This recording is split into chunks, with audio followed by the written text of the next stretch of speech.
It is what it is, and I guess we just have to figure out how to best approach it because this is where we are. We're dinks. We're able to buy snacks and other things because we don't have to worry about covering the costs that having children entails.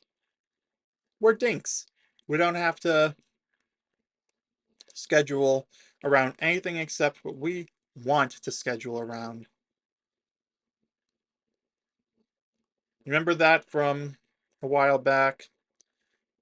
Well, I'm not going to waste too much time. I'm just going to get into today's article. Married child-free millennials now have a six-figure net worth advantage by Juliana Kaplan.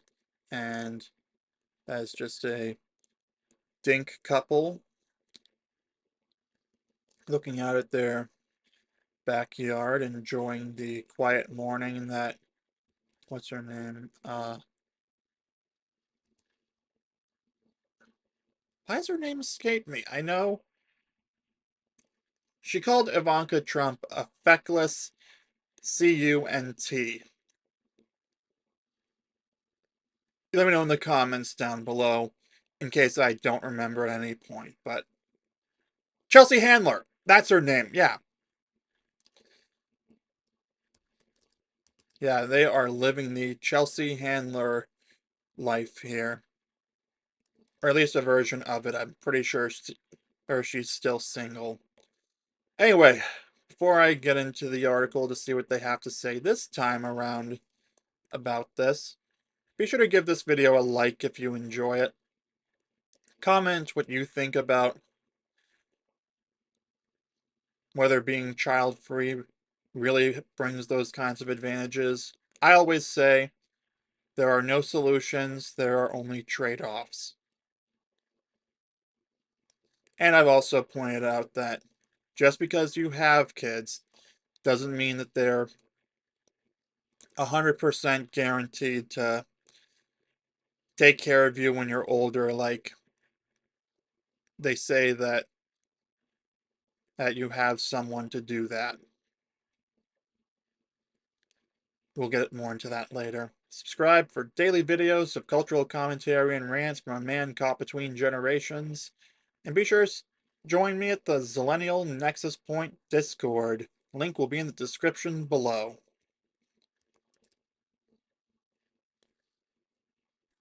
It turns out that some millennials have been able to get ahead. They just had to put a ring on it while holding off on having kids. Wow, they're just getting right to the point, though.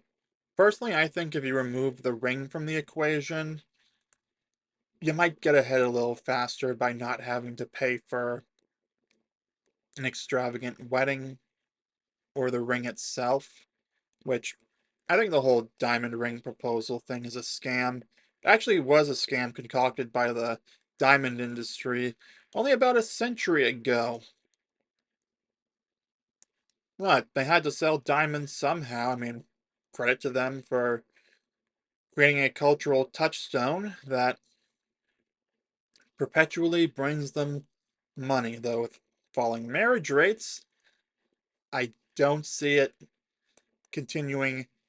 I don't see they might have to adjust their strategy or probably end up raising prices because there aren't as many sales to offset the costs.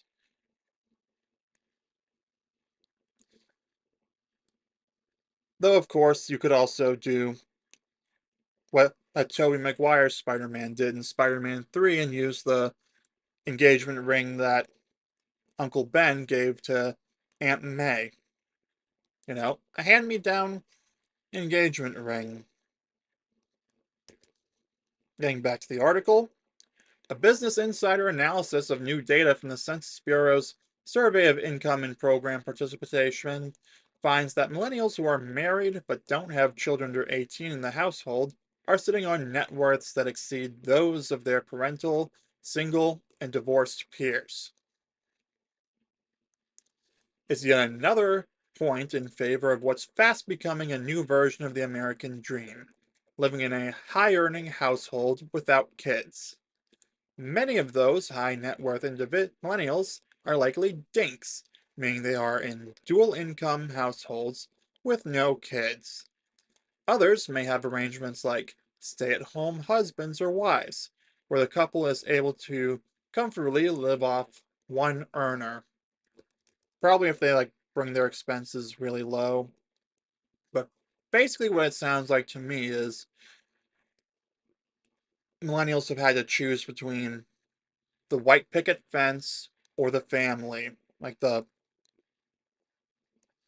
partner and kids. Basically, they can't have both.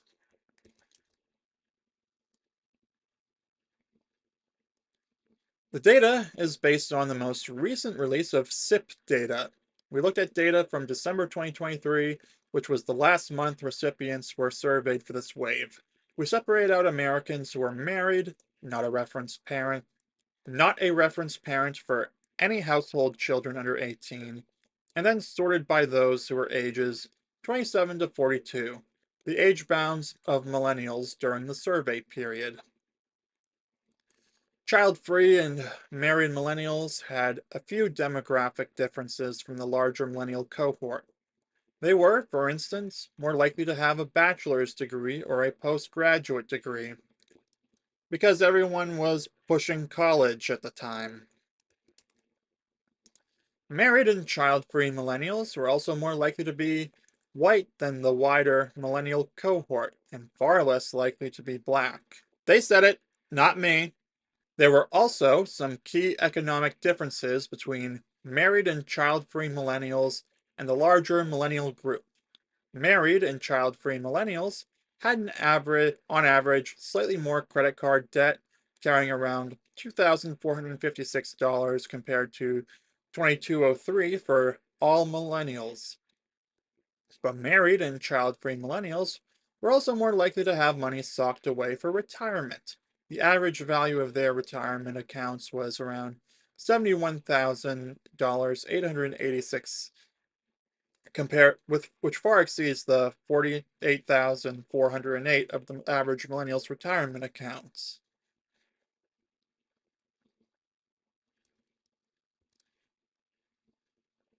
Honestly, I'm surprised they have more credit card debt because they wouldn't have to go into debt for as many things for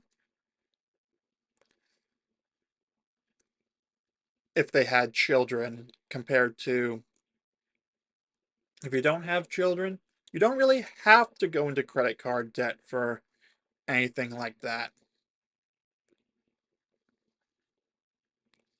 Like, seriously, how do you get into credit card debt like that? As I may have said in previous videos, medical debt I can kind of understand because at least here in America you have the choice to go into debt if your insurance won't cover something or you don't have insurance in the first place.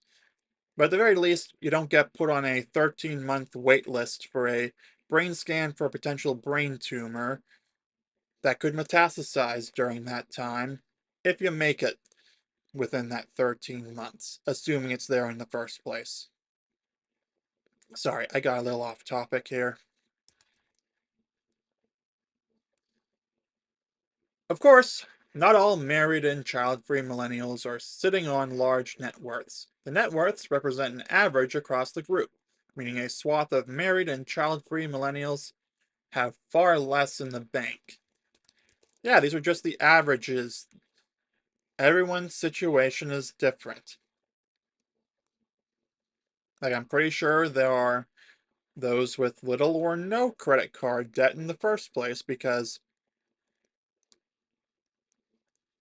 well, they don't exactly have to accommodate for the expenses of having children.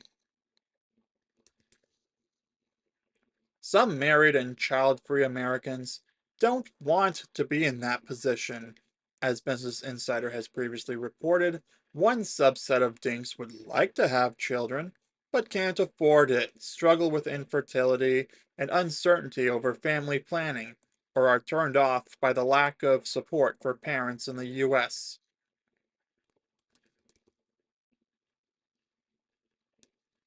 Hey, their choice.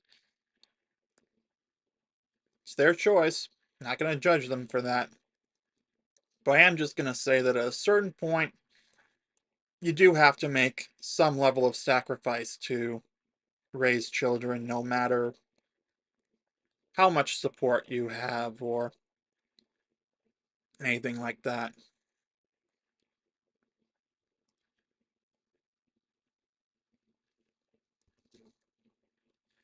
It's also entirely possible that some of those surveyed millennials are biding their time and waiting to have children later in life, a rising trend among some in their generation.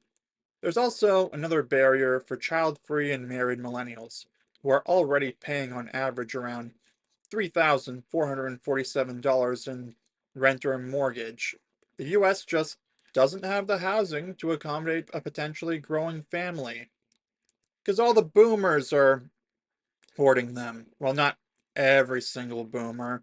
My grandfather's a boomer, and I'm pretty sure he only owns one house. Unless he's renting. I don't know. I don't know his situation. I just know that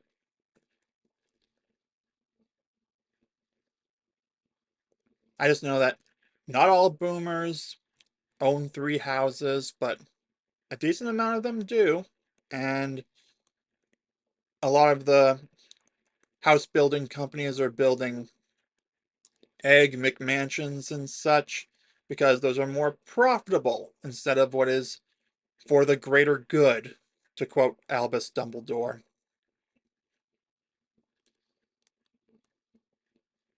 Yeah, it actually reminds me the other day, my mom and I went by the house of the elderly woman who owned the dog that she walked, the elderly woman who died a couple months ago, and that house is on the market now.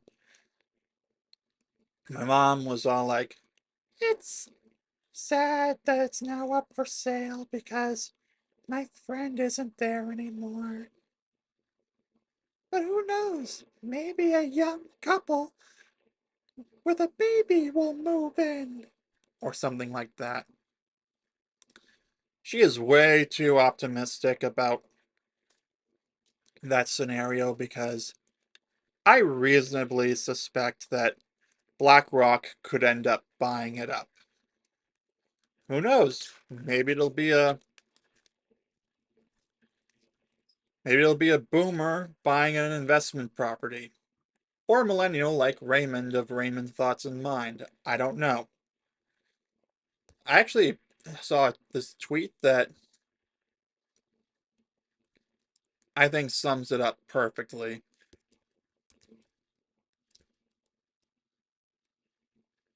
But to wrap up the article, even so, the numbers show it's paying for some millennials to get hitched, but not add to their families. As Gen Zers think about their futures, financial security is top of mind, while growing their families isn't as high a priority, indicating that the ranks of the financially secure and child free might only grow for a certain period of time because, again, if they want to live like that, that is their choice and I respect their decision. I know that I personally don't want to have kids and I'm a Zoomer, so there's that.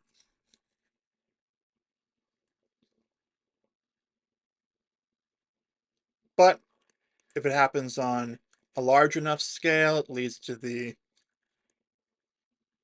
population decline that Tim Pool has been ranting about. I don't know if you've seen the videos, but he talks about that. How in 2035 it'll be a lot more noticeable because the silent Jenners and the boomers will reach the mortality cliff. His words, not mine, collectively speaking, that is. And suffice it to say, with 40 million members of Gen Alpha compared to 60 to 70 million each for Gen Z, millennials, and Gen Xers and boomers, give or take. It is what it is, and I guess we just have to figure out how to best approach it because this is where we are. I'm going to leave it there for the video. Thanks for watching. Be sure to give this video a like. Subscribe for daily videos of cultural commentary and rants from a man caught between generations. Oh, don't forget to join the Zillennial Nexus Point Discord at the link in the description below. I'll see you soon.